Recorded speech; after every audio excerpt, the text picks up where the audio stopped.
अधिकतर राजनीतिज्ञों द्वारा ढोल गंवार शूद्र पशुनारी पूज्य विप्रशील गुणहीना की अर्थ का अनर्थ लगा करके कहते हैं कि गोस्वामी तुलसीदास जी ब्राह्मणवादी हैं, जबकि गोस्वामी तुलसीदास जी को ब्राह्मणों ने ही कभी चैन से रहने नहीं दिया। गोस्वामी तुलसीदास जी ब्राह्मणवादी नहीं, मानवतावादी थे। वास्तव में सनातन धर्म क्या है? श्रीमद् भगवद गीता में भगवान श्री कृष्ण अर्जुन से कहते हैं, ममैवांशो जीवलोके जीवभूत सनातन है। इस संसार में जीव बना हुआ प्राणी मेरा ही सनातन अंश है। प्राणी ईश्वर को न भूले, अंश अंशी से बिखरा न रहे, इसलिए गोस्वामी तुलसीदास जी रामचरितमानस ग्रंथ की रचना किए। रामचरितमानस आत्म दर्शन करने वाला ग्रंथ है। उसे विदित करने की साधना की सीढ़ी के 4 सोपान ब्राह्मण, क्षत्रिय, वैश्य और शूद्र बतलाए गए हैं। जो साधन क्रम है, ईश्वर प्राप्ति का साधना का नियत कर्म जो नहीं जानते और जान करके भी साधन आरंभ नहीं करते, तो ब्राह्मण, क्षत्रिय और वैश्य की तो बात ही क्या, वे शूद्र भी नहीं है। या निशासर भूतानाम तस्याम जागृति संयमी। इस जगत रूपी रात्रि में सभी निश्चेष्ट पड़े हुए हैं, दीर्घ तंद्रा में हैं।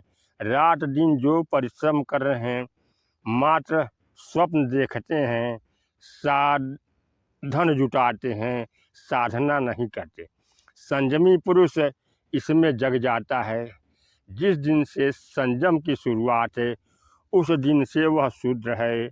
आरंभ में संयम सधेगा नहीं, उसके लिए थोड़ा सा तप करना पड़ेगा, महापुरुष की शरण लेनी पड़ेगी। शूद्र भगवत पथ की प्रवेशिका की प्रथम सीढ़ी है। यदि भगवत पथ जानकर कदम नहीं रखा गया, तो शूद्र भी नहीं है। यदि कदम रख दिया और विदेश में भी क्यों न हो जन्मा हो, वह सनातन धर्म के मार्ग पर अडिग है। विधि जागृति हुई, सद्गुण होने लगा तो वैश्य, प्रकृति से संघर्ष झेलने की क्षमता आई तो क्षत्रिय, विकार शांत हुए, ब्रह्म में विलय की योग्यता आई तो ब्राह्मण, विलय पा लेने के बाद श्रेणियाँ समाप्त, फिर तो न ब्राह्मण, न क्षत्रिय, न वैश्य, न शूद्रो, चिदानंद रूपो शिवो केवलो अहम। इस प्रकार वर्ण अंतःकरण की योग्यता का पैमाना है। योग्यता विहीन भी वही दावा करने लगे कि ये जातियां ही वर्ण है और बाहर समाज का 4 वर्ण ही सनातन धर्म है। इसी व्यवस्था में रहो, इसी में मुक्ति मिलेगी। हमारे 8 ग्रंथों में ऐसा कुछ नहीं है। वर्ण व्यवस्था के संबंध में वेद में एक ऋचा आया है, ब्राह्मण अस्मुखमासीद बाहुराजन्यकृत रुतदस्य यदवस्य पदभ्यम शूद्रो अजायत। भगवान मुख स्तर पर ब्राह्मण है। उस अवस्था में सम, दम, तप, शौच, शांति, आजव, ज्ञान, विज्ञान, ब्रह्म में विलय दिला देने वाले सारे गुण साधक के स्वभाव में ढल जाते हैं। उस समय बुद्धि मात्र यंत्र होती है। साधक के मुख से भगवान ही बोलता है, इसलिए भगवान मुख स्तर पर ब्राह्मण हैं। विकारों को काटते छांटते हैं तो बाहु स्तर पर भगवान ही क्षत्रिय हैं। भगवान ही तुम्हें थोड़ा चलना सिखाते हैं। पूर्व स्तर पर वैश्य और साधना के आरंभ जागृति काल में चरण स्तर पर वह शूद्र जन्मता है। भागवत का एक श्लोक है कि परमात्मा की तुष्टि के लिए उनके पावन चरण कमलों से सेवावृत्ति और शूद्र का जन्म है। अतः भगवान को प्रसन्न करने की क्षमता यदि किसी में पाई गई तो शूद्र में, अन्य किसी में नहीं। साधना के आरंभ में परम पावन चरणों में जहाँ हम समर्पित हुए, तो भगवान ही सेवा विधि देंगे कि भजन कैसे करें। यदि उस भजन विधि को पकड़ लिया गया तो मानव का कल्याण हो जाएगा। भगवान श्री कृष्ण गीता में कहते हैं कि 4 वर्णों की रचना मैंने की है। तो क्या मनुष्य को भगवान ने 4 श्रेणियों में बांटा?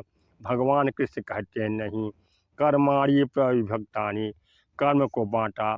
साधन पद्धति को हमने 4 भागों में बांटा। उस बंटवारे के अनुसार आचरण करना हमारा धर्म है, इसलिए वर्ण हमारा सनातन धर्म है। यदि हम भजन की विधि नहीं जानते तो हमारे लिए कोई वर्ण नहीं है। तब तक हम इस संसार के क्षेत्र में कार्य प्रकृति की चक्की में पीसने वाली एक प्राणी है। खटो खटाओ, इन्हीं में से जब साधना समझ में आई, समझकर सुमिरन किया, भगवान सुखी प्रदान करने लगे, उस दिन से वह शुद्ध है। इसके पर जब तक वह कर्म नहीं जानता, शुद्ध भी नहीं है। गोस्वामी तुलसीदास जी ने इसका शोध किया है। समाज में वर्ण किसने खड़ा कर दिया? प्रथम जन्म का आशय है, जीव ईश्वर का अंश है। क्या वह टुकड़ा पहली बार ईश्वर से अलग हो रहा था? नहीं, जन्म वही सराहनीय है जिसमें आत्मिक जागृति हो जाए। यह जागृति ही जन्म है। इसे रामचरितमानस में आया है, बड़े भाग मानुष तन पावा, मनुष्य का शरीर पाक करके भी आत्म जागृति न हो, परमात्मा की प्राप्ति न हो, तो ऐसा मनुष्य शरीर बेकार है। का घुसुंडी जी गणु जी से कहते हैं कि कलिमल ग्रस्त धर्म सब लुप्त भय सदग्रंथ, दम्भी निज मत कल्प करी, प्रगट किए बहुपंथ। कलयुग के पापों ने सारा धन उद्ध्वस्त कर लिया, सदग्रंथ लुप्त हो गए, किंतु दम्भियों ने अपनी बुद्धि से कल्पना करके तमाम पंथ गढ़ लिए, प्रकट किए बहुपंथ। कलयुग ने क्या ग्रस लिया? ग्रसा था धर्म। धर्म होता क्या है? वर्ण धर्म, वर्ण धर्म नहीं आश्रमचारी, श्रुति विरोध रत सब नर नारी। वर्ण धर्म था ही नहीं, 9 4 आश्रम थे। कलयुग ने जिसको ग्रस लिया था वह था वर्ण धर्म। सब लोग वियोग विश्व का हुए, वर्णाधम धर्म आचार गए।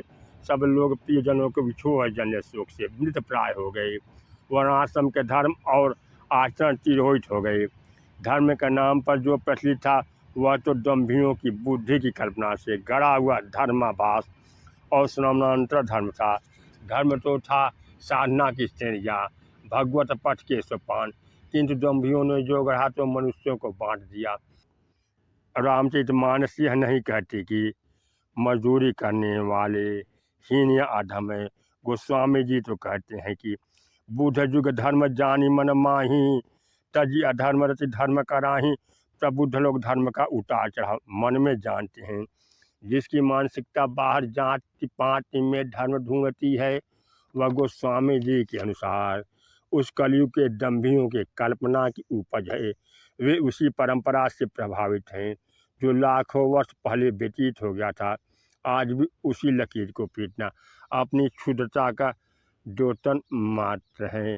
रामचरितमित सागर था न पावई कोई, संतंग संग जो सुने तुम्हें सुनाओ सोई। सियावर रामचंद्र की जय।